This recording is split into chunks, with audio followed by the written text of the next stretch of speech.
Take a deep breath. Let's start. Good afternoon, class. Good afternoon, sir. Okay. So tell me, what do you see in my hand? आप सबको क्या दिख रहा है? Yamini? Sir, I can see a ball in your hand. Okay.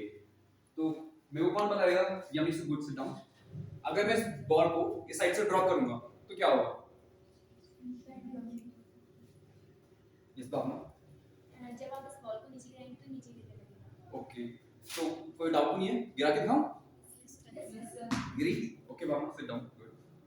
Okay. तो अगर मैं इस बॉल को अब एक हाइट पे उछालूं, तो क्या होगा? निशा? The ball will go up and then fall down. Fall down, जैसे कि मैंने दिखाया. Good sit down. जैसे कि मैंने दिखाया कि अगर मैं इस बॉल को ऊपर उछालता हूं फिर ये नीचे आती है. ओके. तो ऐसा क्यों हो रहा है कि अगर मैं इस बॉल को इस साइड से गिराऊं तो भी नीचे आ रही है, मैं अगर इसको ऊपर भी उछालूं फिर भी नीचे आ रही है. ऐसा क्यों हो रहा है? कोई स्टूडेंट अटेम्प्ट करना चाहेगा? मैं कह रहा हूं कि अगर मैं इस बॉल को इस साइड से छोड़ देता हूं तो नीचे गिर रही है, अगर मैं इसको ऊपर उछाल रहा हूं ये फिर भी नीचे आ रही है. तो दोनों केसेस में नीचे क्यों आ रही है? कोई मुझे बता सकता है? कोई? ओके. तो स्टूडेंट्स, आज हम पढ़ने जा रहे हैं ग्रेविटेशन. जो बॉल नीचे गिर रही है ये गिर रही है आपकी ग्रेविटेशन की वजह से.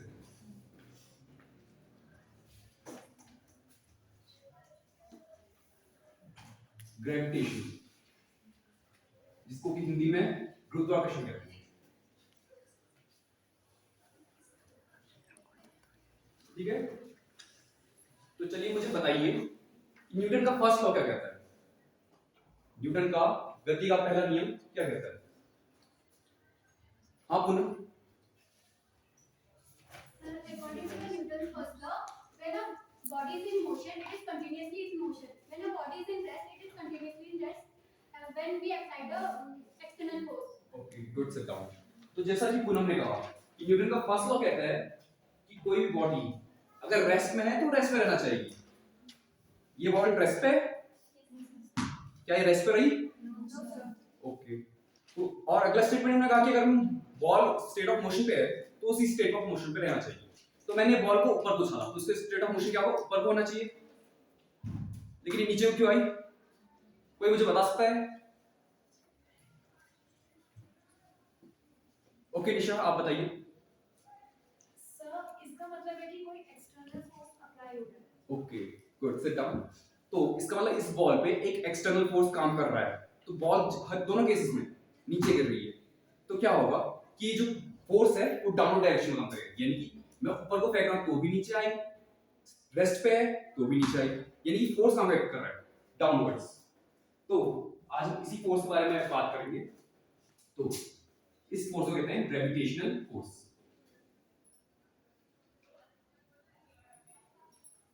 ग्रेविटेशनल फोर्स या गुरुत्वाकर्षण बल. Gravitational force.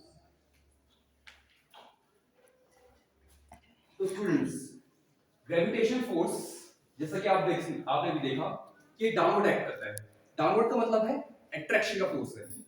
यानी कि ये बॉल जो है अट्रैक्ट हो रही है किससे? अर्थ से. यानी कि अगर कहीं भी ग्रेविटेशनल फोर्स एक्ट करेगा तो कैसे काम करेगा? अट्रैक्शन से.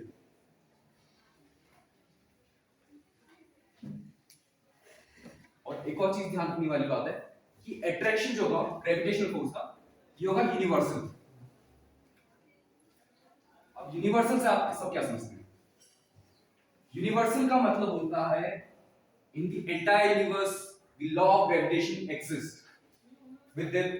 यानी कि आप यूनिवर्स में कहीं भी चले जाइए, चाहे वो आउटर स्पेस हो या अर्थ हो, ये ऐसा नहीं है कि ग्रेविटेशनल फोर्स सिर्फ अर्थ पे काम करेगा.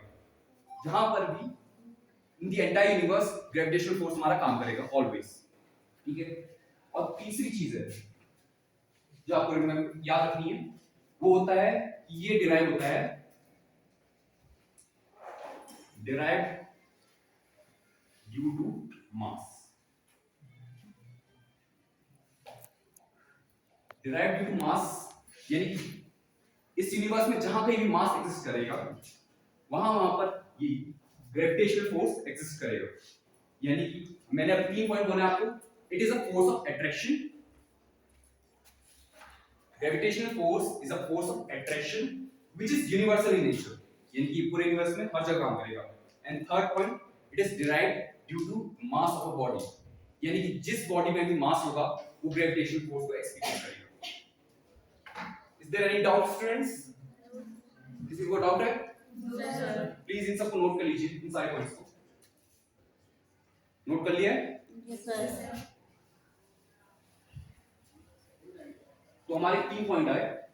ग्रेविटेशनल फोर्स क्या होगा? फोर्स ऑफ अट्रैक्शन होगा, it will B universal in nature and ये डिराइव होगा मास ऑफ अ बॉडी से.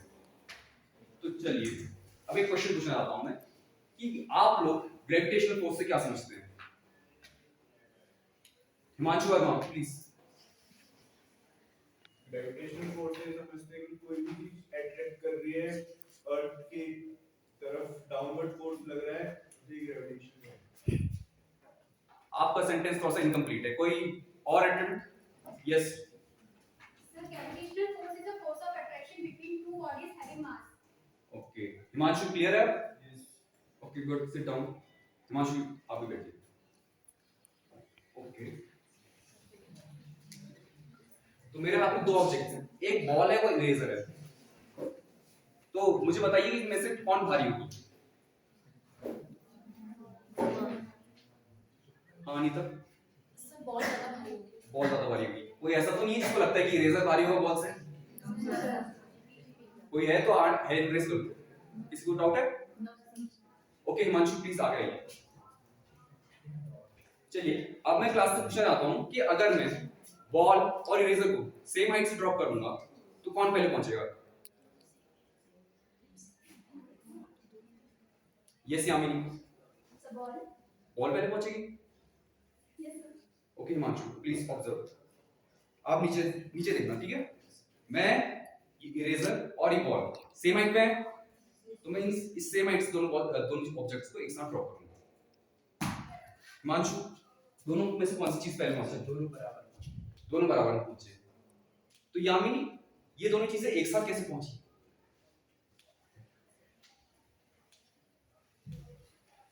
ये कोई भी स्टूडेंट मुझे बता सकता है कि मैंने दोनों चीजें एक साथ ड्रॉप की अलग अलग मास की, जबकि बॉल भारी है तो दोनों चीजें एक साथ कैसे पहुंची? जबकि बॉल भारी है तो बॉल ने पहले पहुंचना चाहिए. तो कोई स्टूडेंट मुझे बताएगा कि ऐसा क्यों हो? क्योंकि gravitational force mass पे डिपेंड नहीं करता है. अच्छा, ग्रेविटेशनल फोर्स का फॉर्मूला क्या होता है?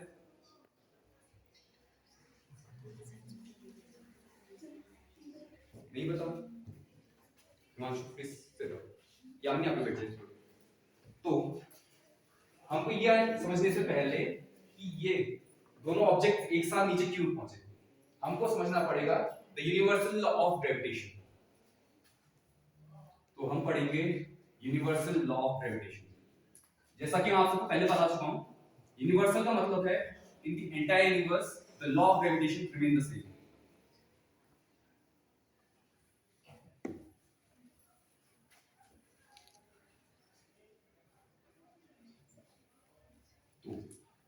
तो यूनिवर्सल लॉ ऑफ ग्रेविटेशन हमको 2 चीजें बताता है. फर्स्ट ऑफ ऑल ये कहता है ग्रेविटेशनल फोर्स जो होगा हमारा किसी भी 2 ऑब्जेक्ट के मास पे डिपेंड करेगा. मास समझते हैं ना किसी भी बॉडी का कि उसकी कितनी एंटिटी है, ये होता है मास. और जब हम मेजर करते हैं मास को तो केजीस में करते हैं.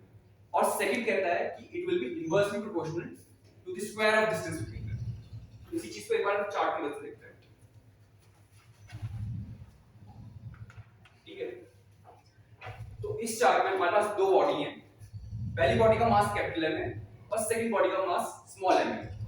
2 बॉडीज दिख रही हैं आपको, ये और ये. और इनके बीच में जो डिस्टेंस है, distance between the centre of masses, ये है आपका r. तो the universal law of gravitation क्या कहता है? यूनिवर्सल लॉ ऑफ ग्रेविटेशन कहता है the force of gravitation would be directly proportional to the product of masses. यानी कि पहली बॉडी का मास अगर कैपिटल एम है और दूसरी बॉडी का मास अगर स्मॉल एम है तो force would be directly proportional to capital M into small m. और सेकंड चीज जो हमारा ग्रेविटेशनल लॉ ऑफ ग्रेविटेशन कहता है वो कहता है कि it will be inversely proportional to the square of distance. Inverse proportion मतलब जैसे जैसे डिस्टेंस बढ़ेगी वैसे वैसे ये फोर्स कम होता रहेगा. अब अगर हम इन दोनों को कंबाइन करें तो हम कह सकते हैं कि force of gravitation would be directly proportional to product of masses upon r square, यानी कि capital M into small m divided by r square। अगर हम इस प्रोपोर्शन को हटाते हैं तो एक कांस्टेंट आता है g। इस g को कहते हैं हम ग्रेविटेशनल कांस्टेंट। g होता है ग्रेविटेशनल कांस्टेंट।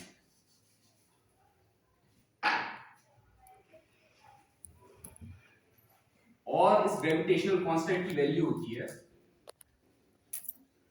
6.673 into 10 की पावर माइनस 11। 6.673 into 10 की पावर माइनस 11। इसकी यूनिट होती है newton, N for newton capital, newton metre square पर केजी स्क्वायर। अब इसकी ये जो वैल्यू है ये एक्सपेरिमेंटली कंक्लूड की गई है साइंटिस्ट के द्वारा। और अगर हम इसी इक्वेशन को चेंज करें तो देखिए इस पे क्या आता है।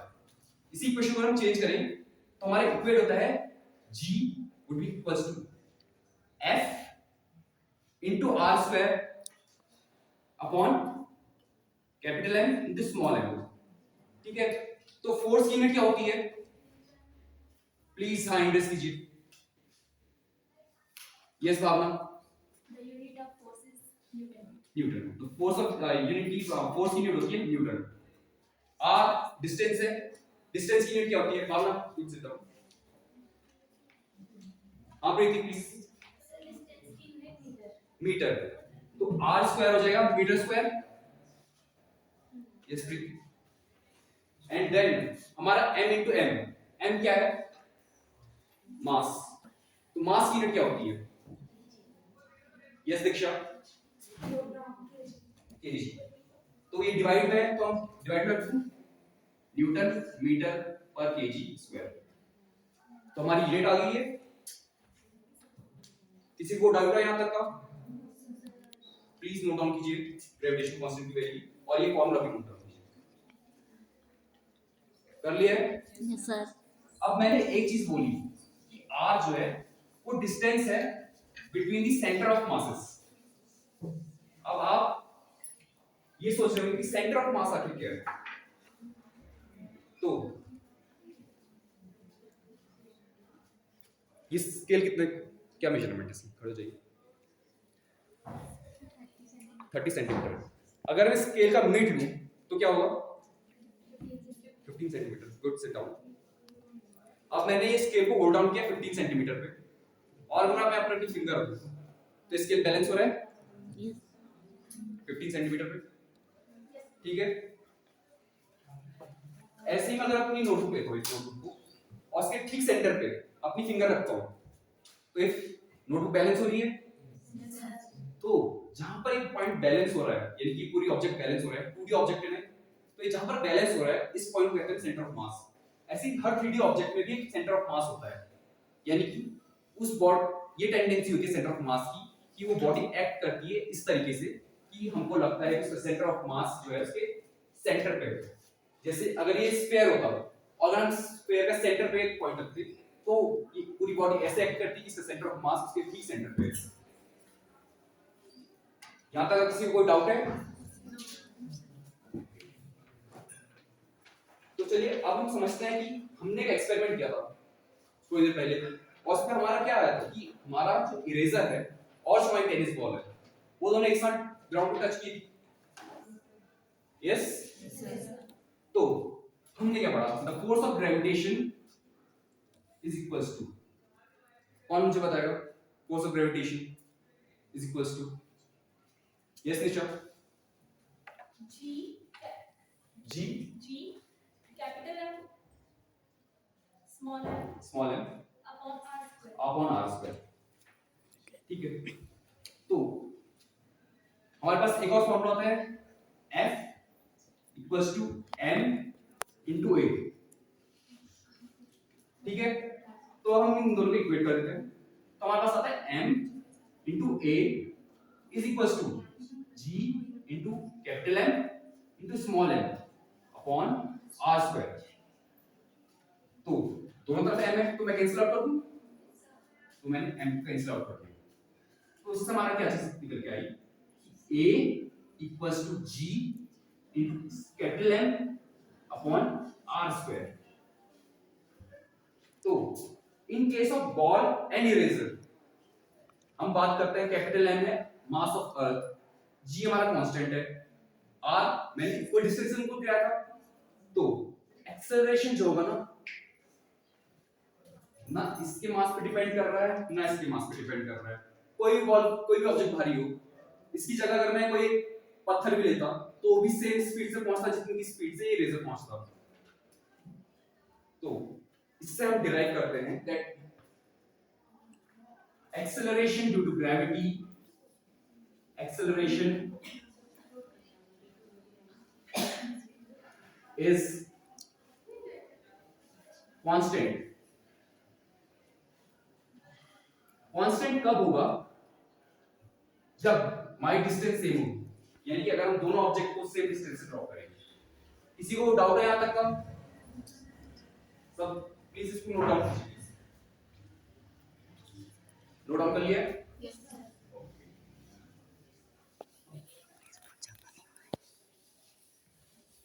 ओके क्लास, तो यूनिवर्सल लॉ ऑफ ग्रेविटेशन क्या स्टेट करता है?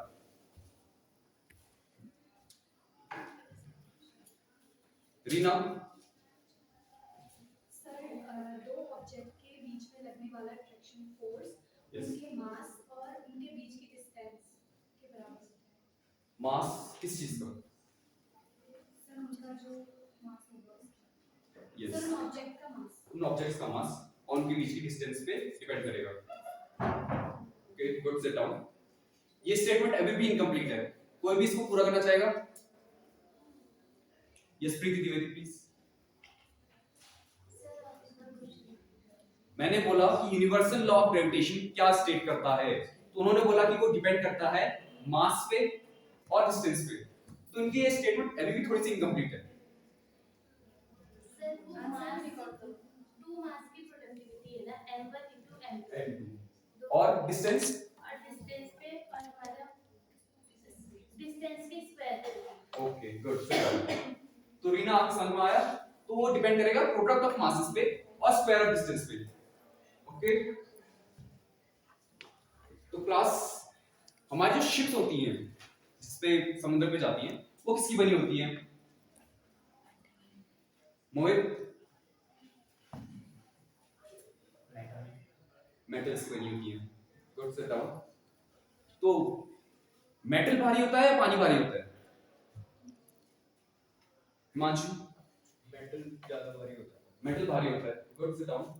तो मुझे बताइए कि अगर एक शिप मेटल की बनी है तो फिर भी वो पानी में फ्लोट कैसे करती है? आप सबने देखा होगा जहाज को पानी में जाते हुए, फिर भी वो अगर वो लोहे का मेटल का बना है तो फिर भी वो पानी में कैसे सेल करता है?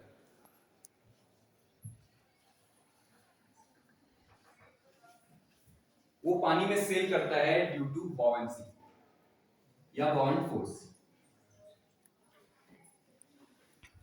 तो अब हम पढ़ने जा रहे हैं बॉयंसी के बारे में। तो बॉयंसी या बाउंड फोर्स हम कहते हैं जब कोई भी ऑब्जेक्ट पानी में डुबाते हैं उसको, तो उस पर अपवर्ड फोर्स एक्सर्ट करता है पानी या कोई भी फ्लूइड मतलब जो चीज फ्लो कर सकती है। तो कोई भी फ्लूइड में अगर कोई भी बॉडी डूबी है तो एक अपवर्ड फोर्स एक्सपीरियंस करेगी। यानी कि अगर मेरा कंटेनर है उसमें एक बॉडी मान लीजिए पानी है, इस लेवल पे पानी है हमारा, और उस पर अगर मैं बॉडी को इमर्स करता हूं तो एक डाउनवर्ड फोर्स एक्सपीरियंस करेगी ग्रेविटी के कारण। तो इस पे एक डाउनवर्ड फोर्स लगेगा ग्रेविटी का F G से। लेकिन हमारा जो वाटर होता है या कोई भी फ्लूइड इस फोर्स को कॉन्ट्रैक्ट करता है with a force of buoyancy F B।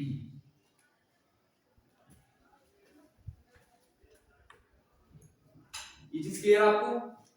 तो कोई भी बॉडी किसी फ्लूइड में अगर डूबी हुई है पार्शियली या फुली तो वो एक अपवर्ड फोर्स एक्सपीरियंस करेगी जिसको कहते हैं बाउंड फोर्स या बॉयंसी। तो मेरे पास इसकी डेफिनेशन देता हूं। buoyancy से हमारा मतलब है whenever a body is immersed, body is immersed in water,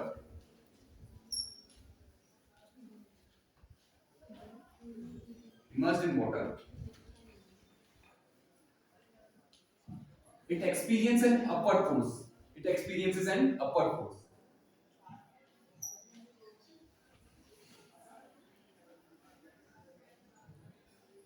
An upward force.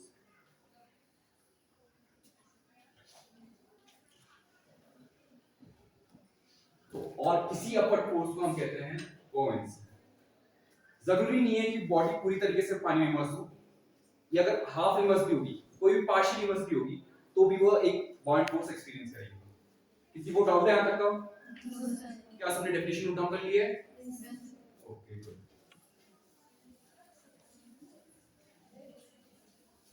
अब एक साइंटिस्ट है आर्किमिडीज, उन्होंने एक प्रिंसिपल दिया था जो हमारा मेजर करता है buoyant फोर्स. आर्किमिडीज प्रिंसिपल, और इसी प्रिंसिपल को हम कहते हैं आर्किमिडीज प्रिंसिपल.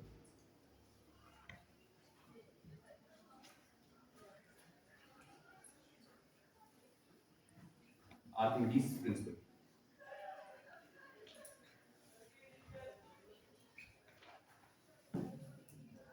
तो हमारे प्रिंसिपल क्या स्टेट करता है कि अगर कोई भी बॉडी वाटर में डिप है, फुल्ली या पार्शियली, तो वो जो buoyant फोर्स एक्सपीरियंस करेगी, यानी buoyant फोर्स को मैं रिप्रेजेंट करता हूं F force B for buoyancy, वो इक्वल होगा किसके? Weight of water displaced by it. Weight of water displaced by it.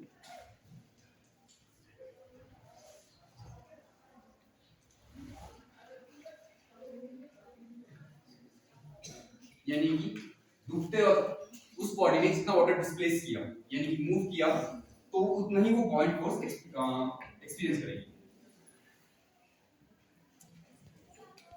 ठीक है. अब अगर ये buoyant फोर्स जो बॉडी ने एक्सपीरियंस किया, ये ग्रेटर हो जाए उस बॉडी के अपने वेट से, is greater than the weight of body, तो बॉडी हमारी फ्लोट करेगी. Body will float. और सेकंड सिनेरियो क्या हो सकता है कि जब ये buoyant फोर्स हमारा लेस देन वेट हो जाए, तो अगर हमारा force of buoyancy is less than the weight,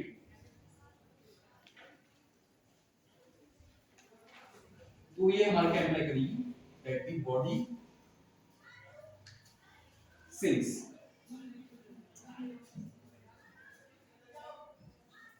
यानी कि अगर हमारा buoyant फोर्स काउंटरैक्ट करता है बॉडी के अपने वेट को, यानी कि वो ग्रेटर हो गया बॉडी के अपने मास से या वेट से, तो हमारी बॉडी क्या रहेगी? फ्लोट करेगी. अगर हमारा buoyant फोर्स काउंटरैक्ट नहीं कर पाया बॉडी के उस आउन वेट को, यानी कि वो लेस देन वेट है, तो हमारी क्या होगी? बॉडी सिंक करेगी. ठीक है, क्लियर? तो अब एक चीज यहाँ पर एक और बात बोलना चाहूंगा मैं कि जो वाटर डिस्प्लेस होगा उसके कहने बॉडी के कहने, वो बॉडी का अपने वॉल्यूम के बराबर होगा. अगर कोई भी बॉडी को हमने इमर्स किया है पानी में, तो जो पानी डिस्प्लेस करेगी वो अपने वॉल्यूम के बराबर करेगी. ठीक है, तो F ऑफ B हो जाएगा हमारा. वेट क्या होता है? मास क्या होता है? Volume into density. डेंसिटी का फॉर्मूला होता है ना, that it is equals to weight upon volume. ठीक है, F भी हमारा आ गया वॉल्यूम अपॉन डेंसिटी. तो और वेट हमारा क्या होता है? Equals to volume into density. अगर अब मैंने क्या कहा दोनों बॉडीज का वॉल्यूम इक्वल है, तो मैं दोनों बॉडीज के वॉल्यूम को v ले लेता हूं, v। अब मान लीजिए जो बाउंड फोर्स होगा वो वाटर डिस्प्लेस होगा, यानी कि the density of water into capital D for density and water के लिए मैं वाटर ले W लिखता हूं, स्मॉल q। और अगर मैं बात करूं डेंसिटी यानी कि वेट ऑफ ऑब्जेक्ट, तो volume into density of object, तो density D and O for object. तो मैंने कहा यहां पर आप देख सकते हैं body will float if Fb is greater than weight, Fb is greater than weight. अब हम बात करते हैं फ्लोटिंग कंडीशन। फ्लोट कब करेगी बॉडी? जब Fb is greater than weight,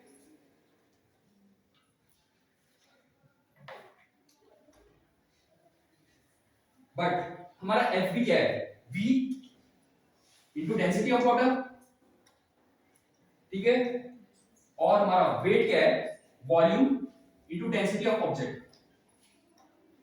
तो बोथ साइड से मैं वॉल्यूम को कैंसिल आउट कर सकता हूं, मैंने डिवाइड किया V से, तो हमारा क्या आया? Density of water is greater then density of object.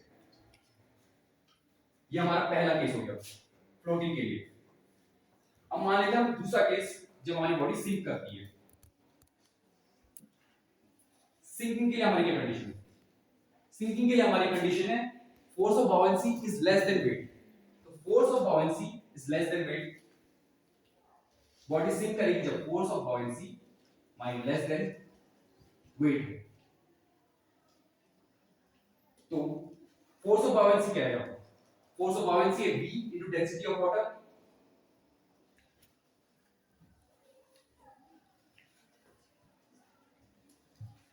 v into density of water, और वेट ऑफ बॉडी है v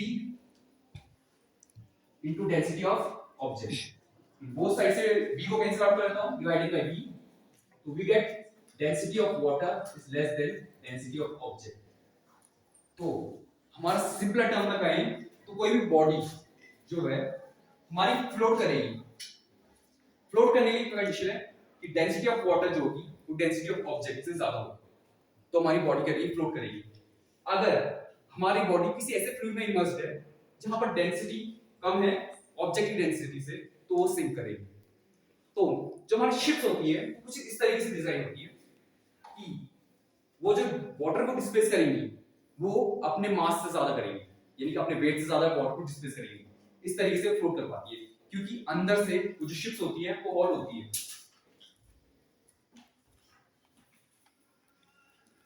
शिप्स भले ही मेटल की बनी हुई, लेकिन वो सिर्फ एक्सटीरियर में मेटल की बनी होती है, इंटीरियर जो उनका हॉलो होता है। इस तरीके से जो उनका मास है या वो लेस देन होता है वाटर जो उन्होंने डिस्प्लेस किया है, इस वजह से वो बॉडी सिंक कर पाती है। Is there any doubt? सबने नोट डाउन कर लिया है? Yes sir.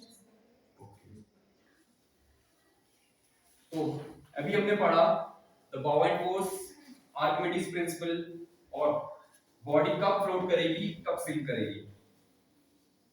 यहां पर किसी को कोई डाउट है? अभी पूछ सकता है मुझसे। किसी को कोई डाउट है? ओके,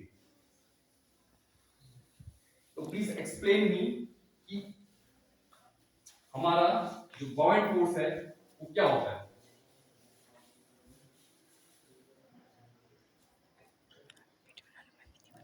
अनीता,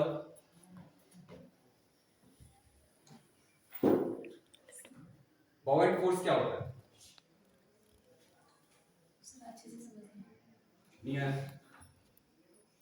यस प्लीज दीदी। Sir, when a body immersed in water, it experiences a upward force, so it's known as a buoyant force. Okay, अब क्लियर है?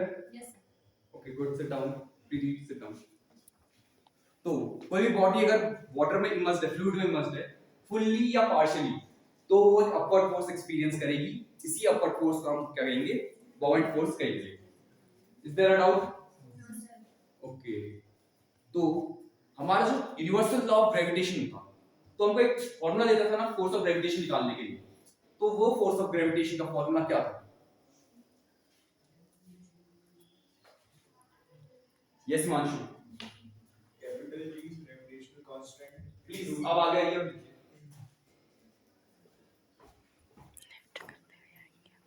और मुझे हर टर्म उसकी एक्सप्लेन करना।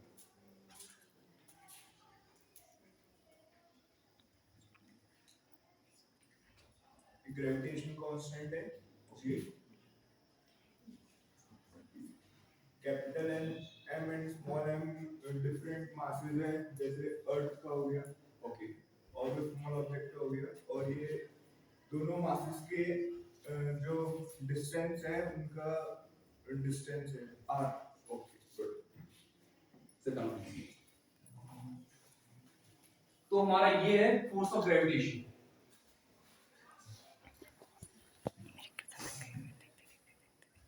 ठीक है, तो अभी हमने थोड़ी देर पहले पढ़ा था कि कोई बॉडी किसी फ्लूइड में सिंक या फ्लोट करेगी, तो उस सिंक और फ्लोट करने की कंडीशन क्या थी?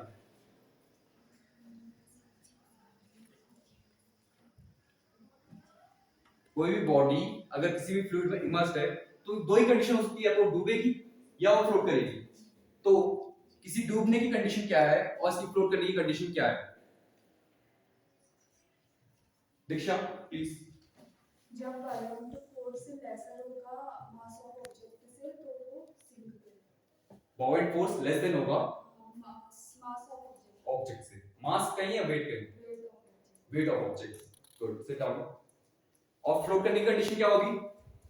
यस भावना। जब बाउंस फोर्स ज्यादा होगा किसी भी बॉडी के वेट से, तो तब जाके जो बॉडी होगी वो फ्लोट करेगी। Okay good, sit down. आज का टॉपिक सबको क्लियर है? कोई डाउट आज किसी को? ओके, कोई डाउट नहीं है तो ये रहा आपका होमवर्क। तो आपको क्या करना है, टास्क करना है। आपको क्या करना है, लिस्ट बनानी है ऑब्जेक्ट्स की और उनकी डेंसिटी फाइंड आउट करनी है। डेंसिटी कैसे निकालते हैं? वेट अपॉन वॉल्यूम, ठीक है। और एक्सपेरिमेंटली देखना है कि वो बॉडी वाटर में स्विम करेगी या फ्लोट करेगी। तो आपका क्या बनेगा, एक चार्ट, एक टेबल बनेगी। एक टेबल में पहला आइटम होगा ऑब्जेक्ट, ऑब्जेक्ट का नाम, वो सिंक करेगी या फिर फ्लोट करेगी, एंड देन उसकी डेंसिटी। आप सब लोग उसकी एक टेबल बनाएंगे कुछ इस तरीके से।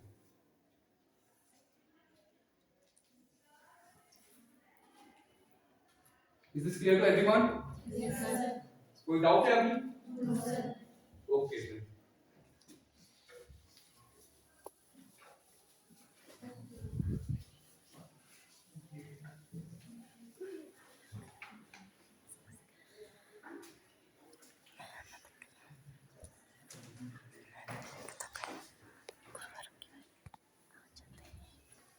बेटा अच्छा पढ़ाया है, वॉइस हमारी क्लियर है, टीचिंग अच्छी रही है, लेकिन एक थोड़ा ये रहा है आपका कि यदि आपको फॉर्मूला याद है तो आप बोर्ड पे डायरेक्ट फॉर्मूला लिखेंगे, आप चार्ट को नहीं देखेंगे। चार्ट में भी आपका फॉर्मूला लिखा है तो उस तरफ जाके नहीं देखेंगे, क्योंकि आप तो टीचर हैं, आपको याद है। बाकी दूसरा एक ये है तो बहुत बोलते बेटा। तीसरा एक पॉइंट ये कि प्लीज स्टूडेंट्स को प्लीज नहीं बोलिए। Okay sir. ये स्टूडेंट्स हैं, स्टूडेंट्स को प्लीज आप ये बता दीजिए इस तरीके से। बाकी टीचिंग अच्छी रही, अच्छा लगा।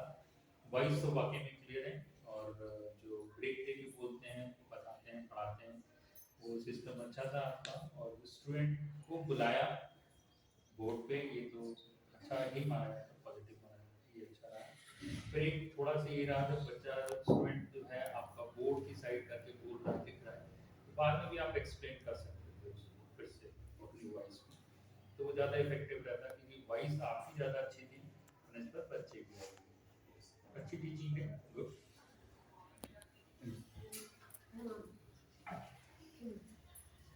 सर ने बहुत सारा पॉइंट बता दिया है, but being your subject teacher I am not very satisfied कि तुम्हारी teaching comparative to previous day आज मुझे बहुत अच्छी नहीं लगी है। प्रीवियस टीचिंग तुम्हारी बहुत कॉन्फिडेंट होती थी, आज मुझे तुम्हारी टीचिंग में थोड़ा ठहराव जैसा फील हो रहा था कि तुम बहुत संभल के पढ़ा रहे थे, मतलब वो नेचुरल नहीं लग रहा था, जैसे कि मैं तुम्हारी टीचिंग को देखती आई हूँ, है ना, प्रीवियस टीचिंग। दूसरा जो टेक्निकली मुझे लगा कि जो तुम्हारी सेकंड टीचिंग थी जहाँ पे तुमने एक डायग्राम ड्रॉ किया था, है ना, डायग्राम ड्रॉ किया था और वहाँ पे तुमने रेक्टेंगल डायग्राम था, है ना, हॉलो तुमने बनाया, उसमें वाटर दिया, तुमने बताया कि एफ जी की वजह से वो नीचे आ रहा है और एफ बी की वजह से ऊपर। ये इतना शॉर्ट था, इतना कंसाइज था। आप एक इंफॉर्मेशन बच्चे को प्रोवाइड कर रहे हैं तो आपको उसको और डिटेल में अच्छे से बतानी चाहिए थी। वहाँ पर आपको एक रिवीजन कराना चाहिए था कि ग्रेविटेशन की वजह से वो डाउन जा रहा है, लेकिन एफ बी लग रहा है तो वो अपवर्ड अपोजिट फोर्स की ओर ऊपर जा रहा है। तो इसको आपको एक बार और रिवीजन, क्योंकि आप न्यू कॉन्सेप्ट, न्यू इंफॉर्मेशन दे रहे हैं, तो एक रिवीजन वहाँ बनता था और मोर एक्सप्लेनेशन भी वहाँ पे बनता है। ठीक है, ये टेक्निकली रॉन्ग लगा। अब आपको दो तीन चीजें देखनी थी, सर ने रेज किया एक्चुअली ये पॉइंट, सर बताना भूल गए हैं कि जब आप एक बच्चे को क्वेश्चन के लिए, आंसर के लिए खड़े करते हैं, उस बच्चे ने आंसर नहीं किया, आपने दूसरे को कहा, वो उसने आंसर सही करा, तो आप उससे सिर्फ ये पूछ लेते हैं कि ठीक है समझ आ गया, तो ऑब्वियसली वो तो भागना चाहेगा ना, उसने कहा यस समझ में आ गया। टेक्निकली आपको क्या करना है, उस बच्चे से आंसर करेक्टेड फॉर्म में बुलवाना है। ये आपने 2 बार किया और दोनों बार ही गलत किया।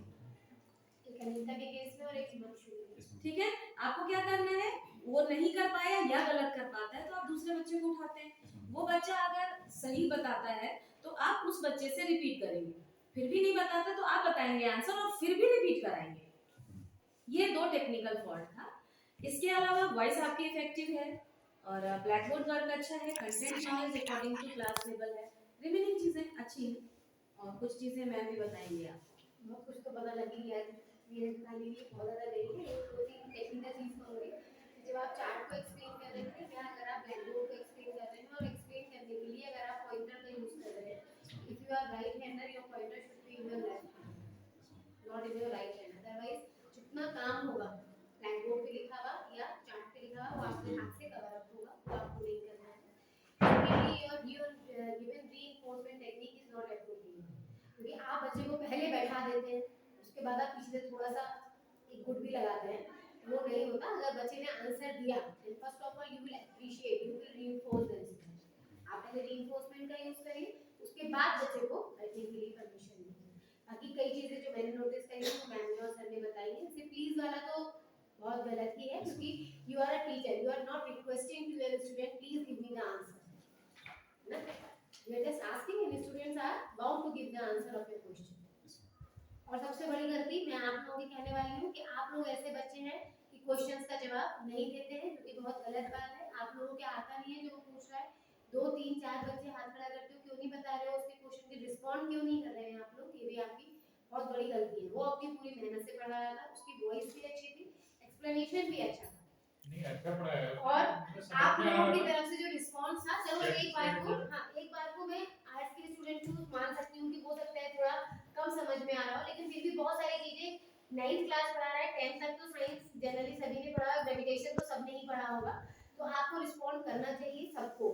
और साइंस वालों को ही मैं देख रही थी कि मुश्किल से 4 या 5 बच्चे हैं, जैसे प्रीति द्विवेदी है और निशा है, ये पूनम है, या एक आध बच्चा भावना है, इसके अलावा एक आध आर्ट्स का स्टूडेंट है जैसे यामिनी है, बाकी हिमांशु है इधर। इसके अलावा लोग बच्चे लोग जो आप लोग तो जवाब नहीं दे रहे हो, ये आप लोगों का एक बहुत नेगेटिव एस्पेक्ट है। जिस स्थिति में आज लोग खड़ा है उस स्थिति में कल आपको भी आकर खड़ा होना है, तो you should be prepare for that. Clear हो रही है ना ये बात? तो अपने आप को उस तरीके से रख कर देखिए, वो तो बहुत कॉन्फिडेंटली पढ़ा रहा है, जब अभी आपकी बारी आएगी तो आप कितना कॉन्फिडेंटली पढ़ाएंगे ये आपको तब समझ में आएगा।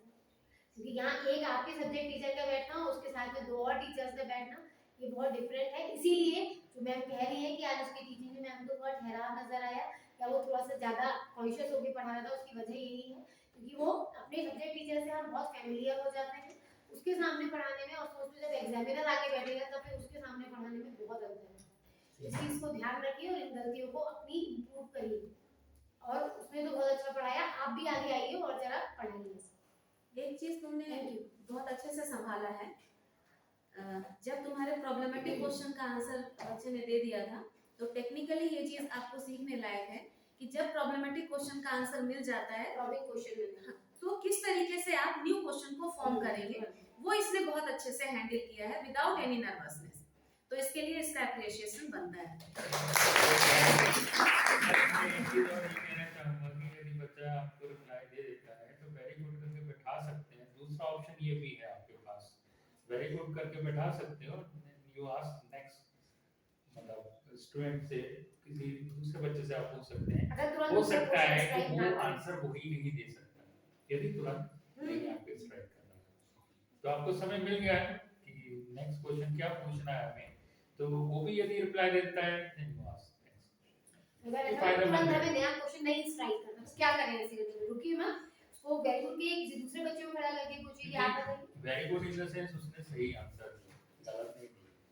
और कभी कभार ये भी होता है टीचर क्या करता है कि मतलब एक बच्चे को ही खड़ा किया, उसने रिप्लाई दे दिया, next question then next question then next question उसी बच्चे से पूछता रहता है और वो रिप्लाई देता रहता है, तो वो चीज अच्छी नहीं मानी जाती है। तो सबसे बेस्ट यही होता है कि आप समझ रहे हैं कि बच्चा जो है हाई लेवल का है, आपके सारा रिप्लाई दे सकता है क्वेश्चंस के, क्योंकि कई बच्चे अपर होते हैं स्टैंडर्ड से, तो ठीक है उसको वेरी गुड करके बैठा सकते हैं। तो नेक्स्ट बच्चे से आप पूछ लीजिए, तो वो आप बेटर में चले जाएंगे। वरना हो सकता है कि ज्यादा इंटेलिजेंट बच्चा है तो आपसे फाइट करना लगेगा, तो आप भी एग्रेसिव हो जाएंगे उस समय। तो वो चीज क्वेश्चंस पे दे क्वेश्चंस आपको, लेकिन बाकी आपने सही अच्छा पढ़ाया, अच्छा किया आपने, अच्छे क्वेश्चंस। और लेसन प्लान में